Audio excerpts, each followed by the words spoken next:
Let us use the basic tools in Adobe Illustrator to build a fantasy character. Do you really think you need a lot of plugins to make one, to have different special plugins? No. Today I am going to prove to you that we can create a professional result using only the simplest tools. Greetings.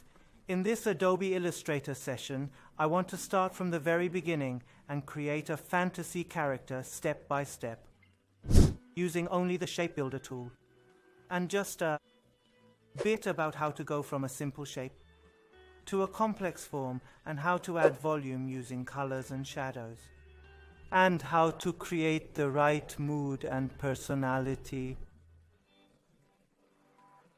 I am Iman. Welcome to my YouTube channel. If you are new to my channel, please make sure to like and subscribe. And make sure to click that little bell icon.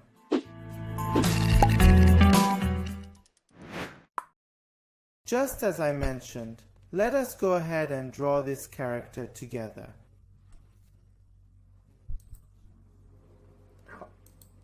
First, I'll open an A4 page. Here, I have gone ahead and created the contrasts or gradients that I intend to use. The great advantage of using Adobe Illustrator is that it provides space beside your artboard for testing your colors. Create them. Let's do this. Drawing. To begin, I will navigate to the toolbar and select the Star tool. I am going to double click to create 32 points and then proceed. First, let me make its color flat. I am going to enlarge it using the Move tool so that you can see it clearly. After I have finished enlarging it, please pay close attention to how I use the Move tool to adjust the size. If I click on the Direct Selection tool, it will display the anchor points located right here that you can use to curve your work. I am going to go ahead and curve the edges. Watch closely. If I choose just one, I can curve it. But if I use the rectangle tool to select everything and then pick direct selection, I am able to curve the entire object in reality. Well, now I will move on to the gradient I created. You can draw a circle using the panel and then select gradient from the window menu. Choose the gradient. First, remember to always, your file needs to be in RGB mode as I already explained in the first session, so I will not be repeating it this time. Now I am going to select 3 colors. I will set it to radial to make it circular, and I will apply white to the first one so the border is white. I will apply a lighter color to the second one and double click in case you want to use my color code. You can enter my specific code right here, which is 2 Fs, base, or to be precise, FF, 20B, and 9. The next color I am using is 9E, 1F9, 8, or the same 9E, 1F, 9, 8, this is it. The 2 colors I made. If you would like, you can select your own color from this color panel. I am grabbing the eyedropper tool. I am clicking here to create it. Well, why did it not create? Because I must have it selected first. Then you should grab the eyedropper tool and create this color. Remember that this tool for picking colors must have a white border so that we can fully reach the design we want. We want fully reach. So Control C is copy, Control F is paste. I am holding down Alt and Shift to shrink it from the center on both sides. I made it smaller here.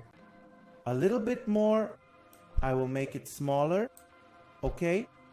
This is how we pull it from the center.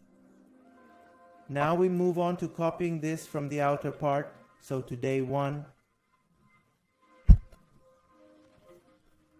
we are going to learn a newer tool together. Okay, let us go to Object. Blend, blending option, okay. Once I have opened this blending option, let me close the gradient.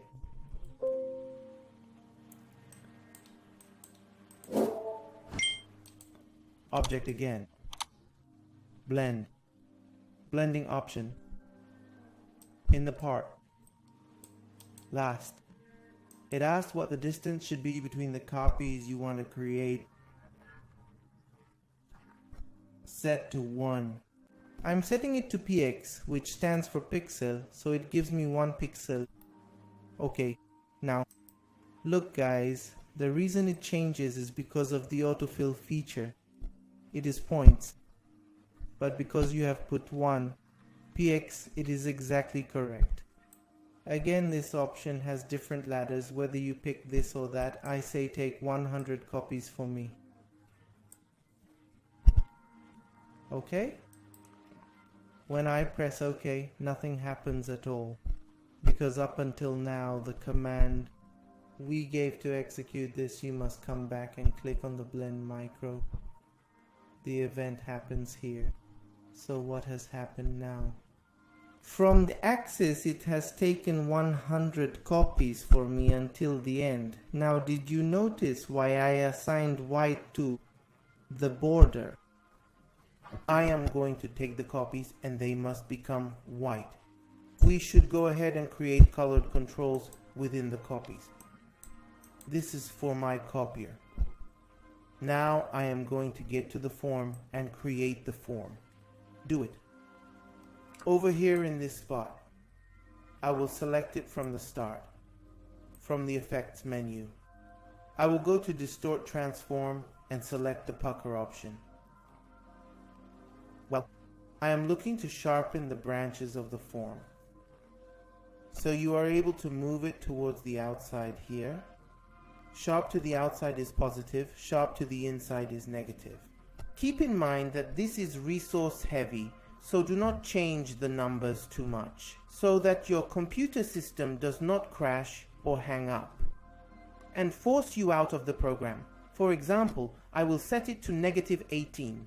The normal range starts from -15 to -25 if you want to apply it inward or outward. For application, use +15 to 25.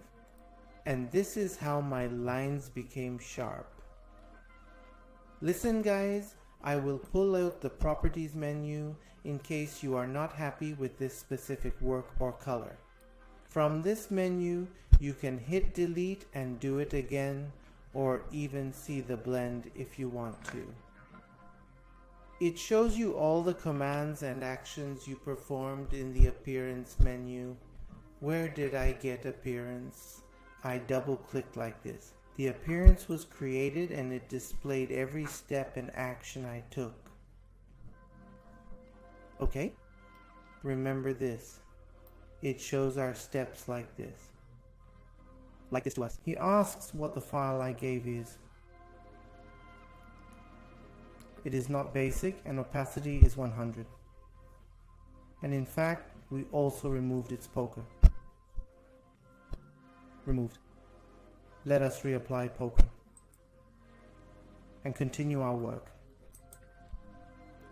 -17. Now I actually want to apply a roughness effect to it. In the effects section, transform. I select roughen. It asks if it should be sharp or soft. I say smooth. You can adjust the details and sizes here as you like to achieve the specific form that you are looking for. For instance, I am setting the size value to 7 here. Play with the detail too. I will raise the size a bit. so that the form which I need, see this nice character. It is actually like the Monsters Inc. factory. We built it very easily with this simple move.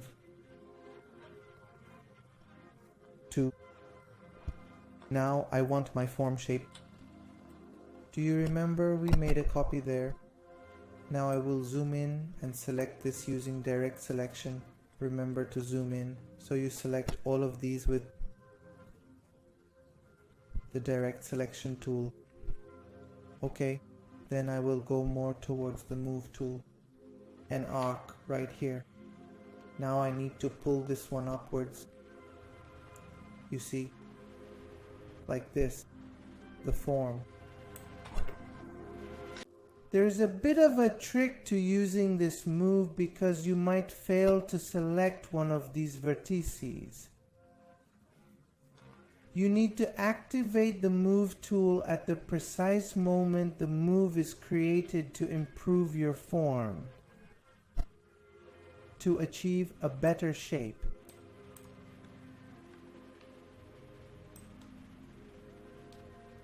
Alright, I have successfully achieved the shape I was looking for. A little bit. Okay, let us continue.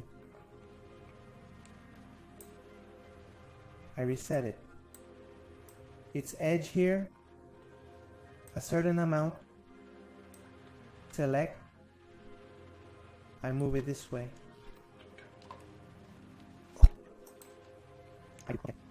I want to create it for the eye. To start, I am going to draw an ellipse right here.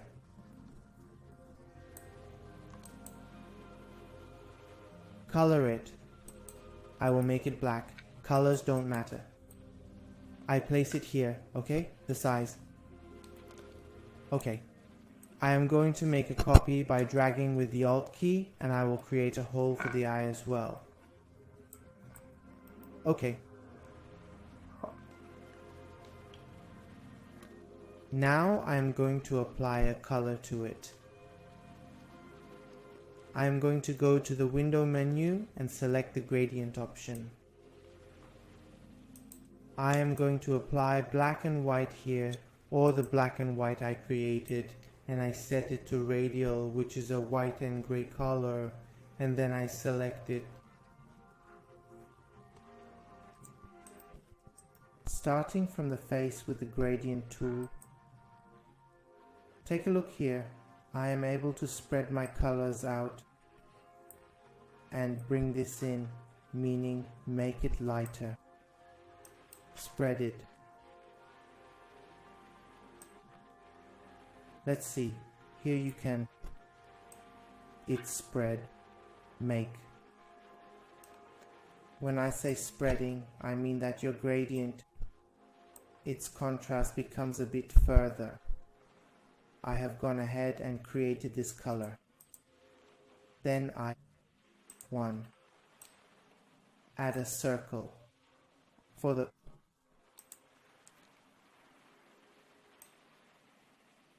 eye. Okay, now from the two colors you like, whether blue or brown, whatever color you like, let's spread it. Now, let us create some gradient controls. For instance, I have created a blue one here. It goes to 2 blues. I will not show you these steps to keep the video concise, as you already learned how to use gradients in our previous sessions. We worked on it.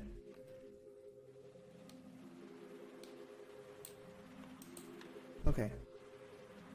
A little bit more.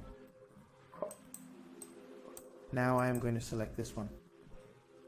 Here are color locations. I drag the white a bit more this way, so that within the depth of field increases. Now I will do the exact same thing for the blue, increasing its location.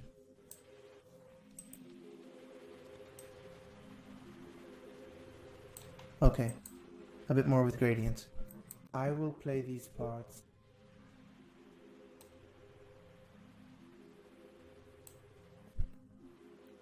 keep playing until you finally achieve the exact form you are looking for. Even the shading of this one too, it is brighter. I am going to apply another shade of black to it.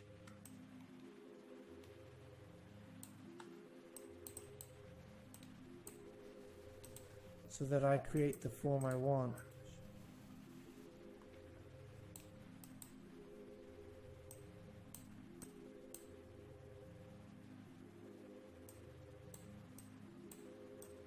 We are going to experiment with the locations and the colors.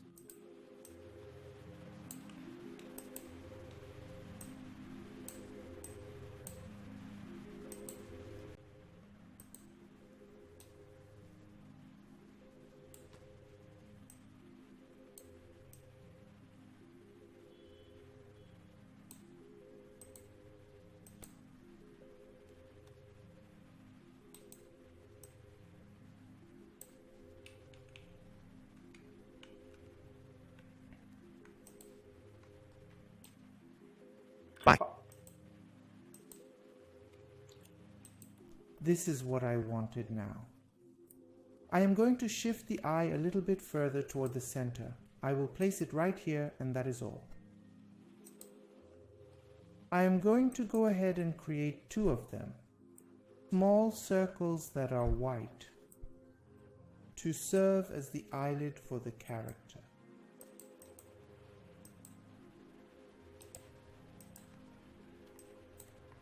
I will place one here. Guys, to avoid having any visible lines, you can even use a fade. What does that mean? Go to the blur effect. Apply the Gaussian blur effect to it and then adjust the numbers like this. Increase or decrease it. It blurs like this. I don't like that. Or you could even blur these inside the blur effect. It gets blurred like this, but I don't want that for this task.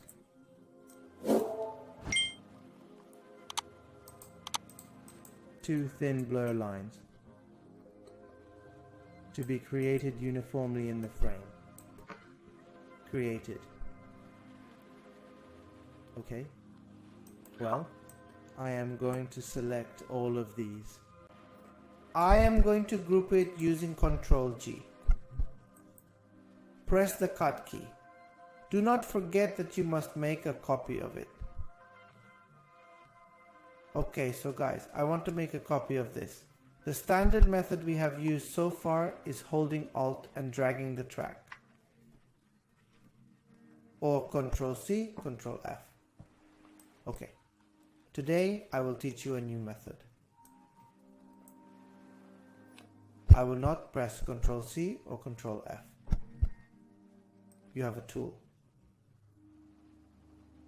named the reflector. Well, I will explain rotate later. Today we work with reflect. If you double click on it, this menu will open up for you. Top to bottom, left to right, I say vertical, left to right, same angle. 90 degrees. I will make a copy. Then I will proceed using the move tool as planned. I kept holding shift to ensure straight movement, which created the character's eye. Okay. Now I bring this here. Keep it underneath. I will keep it here and scale it up a little bit more. Good. I will make one more copy. Now I'm going to select both of these right here. Do the black one. We need to create a shadow for these two black parts so they have depth. I kept both of them selected using the node. Go ahead and use Shift to select it. Make its color absolute black.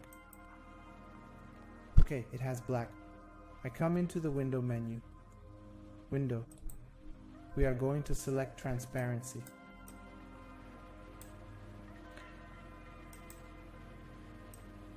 Set the light,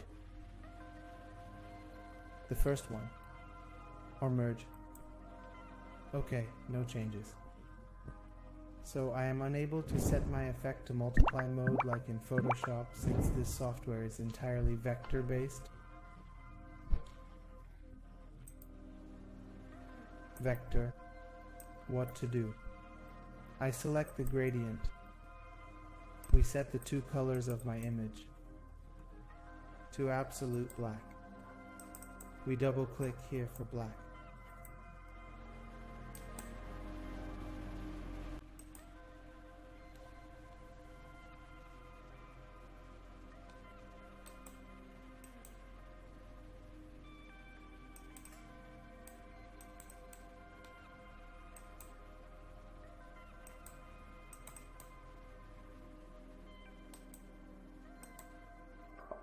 I am going to set the location of my image to exactly 50% in the center. Okay, well, choose one of them. Reverse it. Set its opacity firmly. Go ahead and do it to see what happened. That way. Now, for example, give it transparency first or multiply it. It gives your form a better shape now. See? It placed it right here. Now it gave me a broken border. It is a border. It was coming into the effect for this specific border. Blur. Gaussian blur. I have a border. I will completely remove its border. So, now first I will group this using Ctrl 2, and now I select everything. Hold Alt and Shift, and to the size I like. Now, enlarge it. Here my character is taking shape. Well, we will add a nose for it as well. Now it is time for creativity. It is entirely up to you. You can add whatever you would like to it. Build. I added a nose to it using the color that you saw earlier. Created. Now I would like to add one to this spot. From the FX Styles menu, I will apply a drop shadow set to 1.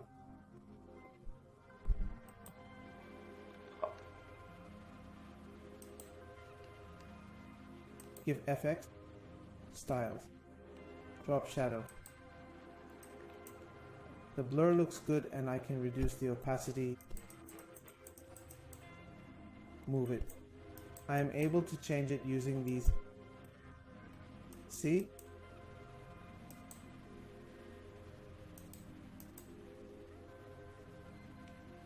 You can adjust the opacity to your liking.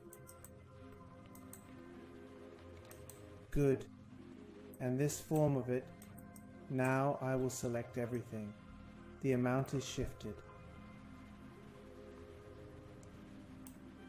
Well, in Object, I come and unlock it. I am going to select all of them. A little bit smaller frame, right here. Make it bigger, it's too small. Just one. Well, it copied one with Alt and Shift. I feel like this frame should be this wide. Make it larger.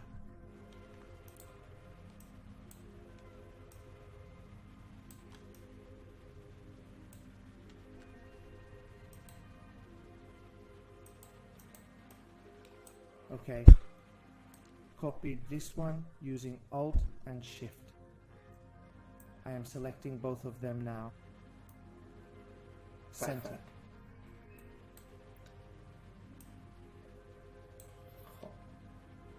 I would like to change the color of this, okay? This color. After I have selected it, I will click right here in the Move section. First, let me close this window. There is a link or a lock here that indicates it will synchronize the colors you are seeing. If you prefer them to be individual, you can unlink them, but I find it better if they remain linked. You are able to apply any color that you prefer to it. Okay, so I have arrived at 2 character colors, and I can still select these items here in the Move section. I am able to modify the color once more within this. Like this for the eyes, for example. A color. Okay, so let's color the background too. And now comes here, solid. I apply a flat color, then right click. I click on Arrange Send to Back. We can also add a gradient if you like, now because so our color isn't flat, I select gradient.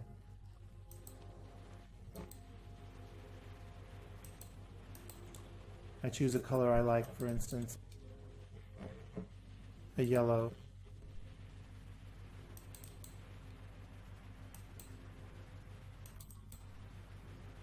Right here. Okay. Radial. Using the gradient tool, the color is somewhat flat. Lock both. Now I'm going to create a circle here and make the color black. Effect, blur, Gaussian blur. Well, from the transparency menu, set it to multiply and lower the opacity as you like, guys. Let me mention a tip. If you have used Photoshop before, you know that its blur is much more beautiful than the one in Illustrator. If you have this opinion too, I completely agree with you. And some of its blur is similar to Photoshop. Not really. So here is our character. I really hope that you like this tutorial. Until the advanced training, I can